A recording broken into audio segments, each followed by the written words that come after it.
Welcome to another production of property Gupshup. आज मैं आपको बताऊंगा स्पेशल 5 रीजंस कि क्यों मैं रियल एस्टेट में ही बाइंग करूंगा। आपने मेरे कोलीग जाजिब भाई की अक्सर वीडियोस में इस बात का जिक्र करते हुए सुना होगा कि आने वाले टाइम में आप देखेंगे कि रियल एस्टेट रिटर्न्स में आपको कमी आती हुई नजर आएगी। बिहाइंड द कैमरा जब हम अपनी टीम के साथ बैठे होते हैं, प्रॉपर्टी गपशप की टीम बैठी होती है वर्क स्टेशन पर, तो हम इस बात को डिस्कस कर रहे होते हैं कि रियल एस्टेट का क्या फ्यूचर है, रियल एस्टेट में इन्वेस्टमेंट करनी चाहिए या मल्टीपल अपॉर्चुनिटीज़ को, बिजनेसेस में अपॉर्चुनिटी को अवेल करना चाहिए। कल भी मैंने अपने कोलीग्स के साथ एक सवाल रखा कि अगर आपके पास फौरी 10 मिलियन आ जाए तो आप उसका क्या करेंगे। मेरा सबसे पहले ये जवाब था कि मैं उसमें थोड़े से पैसे और ऐड कर सेक्टर B3 DHFA 6 में मौके वाला प्लॉट जिसको मैं देख सकूं वो प्लॉट खरीद लूँगा। एक बंदे का जवाब था स्पेशली जाजिब भाई का कि मैं स्टॉक एक्सचेंज में भी इन्वेस्ट करूँगा, और 4 बंदों का इसके अलावा ये जवाब था कि हम अपने लिए अपना एक छोटा सा घर देखेंगे और छोटी एक गाड़ी खरीदेंगे। आपको प्रॉपर्टी ही क्यों परचेज करनी चाहिए, उसकी नंबर 1 रीज़न ये है कि मिनिमम रिक्वायरमेंट ऑफ स्किल। आपको कोई प्लॉट खरीदने के लिए किसी एक्सपर्टीज़ की ज़रूरत नहीं है। एक सादा आदमी भी एक जो है ना वो एक रियल एस्टेट प्रॉपर्टी जो है ना वो आप ख़रीद सकते हैं, एक प्लॉट ख़रीद सकते हैं। आप प्लॉट पर जाकर किसी आपको एक्सपर्टीज़ की ज़रूरत नहीं है, आप प्लॉट पर जाकर उसका अंदाज़ा लगा सकते हैं। आपको एक आइडिया हो जाता है कि इसकी सराउंडिंग में क्या फैसिलिटीज़ हैं, सर्विसेज क्या गुजर रही हैं। एक लोकल लैंड पे अगर आप खड़े होते हैं तो आपको पता चल जाता है कि यार क्या सर्विसेज यहाँ पर अवेलेबल हैं, क्या पानी है, नहीं है, गैस है, और वो आसानी से उसकी ट्रांजैक्शन कर सकते हैं। बनिस्बत इसके अगर आप दूसरी साइड पे जाते हैं स्टॉक एक्सचेंज को लेके, उन्हीं पैसों को इन्वेस्ट करने के लिए स्टॉक एक्सचेंज में आपको किसी स्किल्ड पर्सन की ज़रूरत पड़ती है। आपको कोई एक्सपर्ट चाहिए होता है जिस पे आप इन्हिसार करते हैं, आप उसको पेमेंट देते हैं और आप अपनी इन्वेस्टमेंट करवाते हैं। आपको अपना एक्सपीरियंस बताऊं तो 2 महीने पहले जाजिब भाई के कहने पर मैंने स्टॉक एक्सचेंज में जो है वो अपना अकाउंट खुलवाया। एप्लीकेशन जब जैसे ही ओपन करते जाते हैं तो बहुत सारी नंबरिंग चल रही होती है, बहुत सारी लाइनिंग चल रही होती है, उसको ही बिल्कुल दिमाग बंदे का घूम जाता है। मुझे 1 महीना तो इस बात को समझते समझते लग गया पब्लिक लिमिटेड कंपनीज़ किस तरह शेयर जो है ना वो मैं बाई कर सकता हूँ, किस तरह एक कंपनी के शेयर जो है ना वो स्टॉक एक्सचेंज में शेयर आते हैं, वो आगे हम PIA का शेयर फ़र्ज़ करें कि मैंने ख़रीदना है तो वो मैं किस तरह खरीदूँगा। तो खरीदते मुझे वो ये बात सिर्फ ये बात समझते समझते जो है वो इतना टाइम लग गया।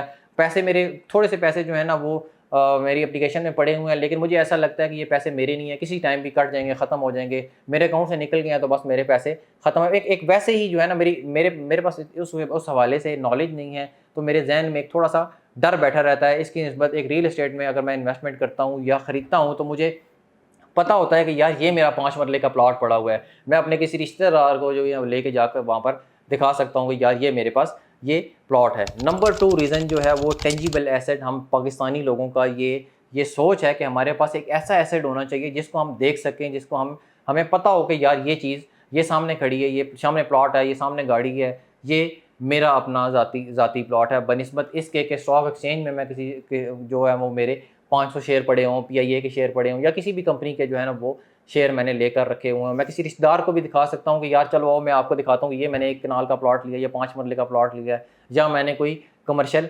प्लाजा लिया है। इसकी निस्बत मैं दूसरी तरफ अगर जाता हूँ स्टॉक एक्सचेंज में, तो मैं किसी को बताता हूँ यार मेरे पास 500 PIA के शेयर हैं, अगले बंदे को भी नहीं पता होगा कि यार ये क्या कह रहा है, इसके पास कितनी इन्वेस्टमेंट है या कितने पैसे हैं। लेकिन 5 मरले का एक या कनाल का एक टैका होगा। आपको एक मजाक वाली बात बताऊँ कि हमारे एक दोस्त हैं, हम राजा जी उन्हें कहते हैं, तो उनकी एक प्रॉपर्टी है, तकरीबन उसकी वैल्यू है, मेन रोड के ऊपर कमर्शियल है, खाली पड़ा हुआ है, ठीक है, 13-14 करोड़ पे उनकी प्रॉपर्टी की एसेट है, लेकिन जेब में अपने ऊपर लगाने के लिए उनके पास खाने के लिए पैसे नहीं है, लेकिन नाम है जी राजा जी का प्लाजा है, ठीक है।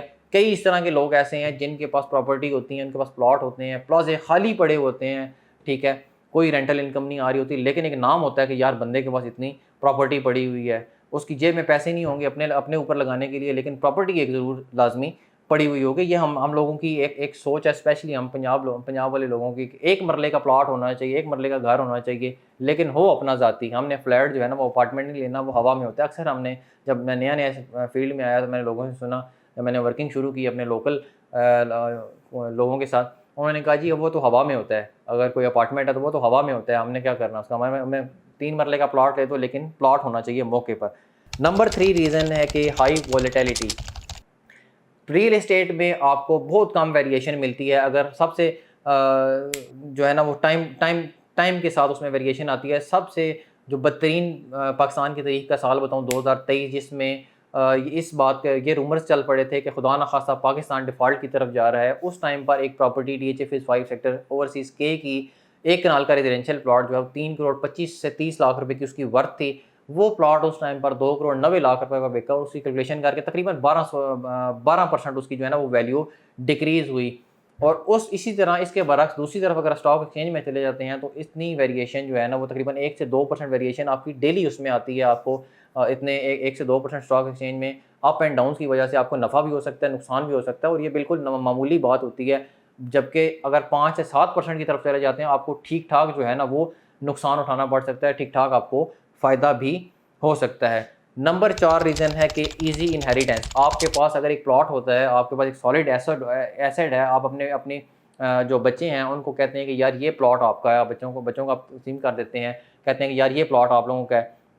बच्चे खुश हो जाते हैं, उनके ज़हन में भी होता है कि यार हमारे वालिद ने हमें ये जो है ना ये एसेट दे दिया बनिस्बत इसके कि स्टॉक एक्सचेंज में आपके जो है वो 500 शेयर पड़े हुए हैं। हालाँकि पता लगे कि उन 500 शेयर से ऐसे 5 प्लॉट आ जाएँ, लेकिन एक एक मेंटालिटी है हमारी ये सोच है कि शायद इसकी वैल्यू ज़्यादा है, वो ये कहेंगे कि यार ये ठीक है, उसकी निस्बत स्टॉक एक्सचेंज को वो पीछे छोड़ देंगे। इसलिए जो सॉलिड एसेट जो है ना वो होना ज़रूरी है। नंबर 5 जो रीज़न है वो है वैल्यू एडिशन। आप प्रॉपर्टी में किसी टाइम पर भी वैल्यू एडिशन कर सकते हैं। आपके पास किसी वक़्त भी पैसे आते हैं, आपके पास एक प्लॉट पड़ा हुआ है, आप उस पर घर बना सकते हैं। अगर आपके पास कमर्शियल प्रॉपर्टी है, आप उस पर प्लाज़ा खड़ा कर सकते हैं, रेंटल इनकम उससे जनरेट कर सकते हैं, घर बनाकर वहाँ पर अपनी रिहाइश भी रख सकते हैं, उसको रेंट पर जो है ना वो लगा सकते हैं, उसमें वैल्यू एडिशन हो सकती है। बनिस्बत इस पे कि स्टॉक एक्सचेंज में जाएँगे तो आप वहाँ पर वैल्यू एडिशन नहीं कर सकते उसकी, जिस तरह कि आप रियल एस्टेट में वैल्यू एडिशन कर सकते हैं, इस तरह स्टॉक एक्सचेंज में एडिशन नहीं कर सकते। इंशाल्लाह आपके लिए ऐसी इन्फॉर्मेटिव वीडियोज़ हम बनाते रहेंगे। हमारे चैनल को सब्सक्राइब करें। Thank you very much.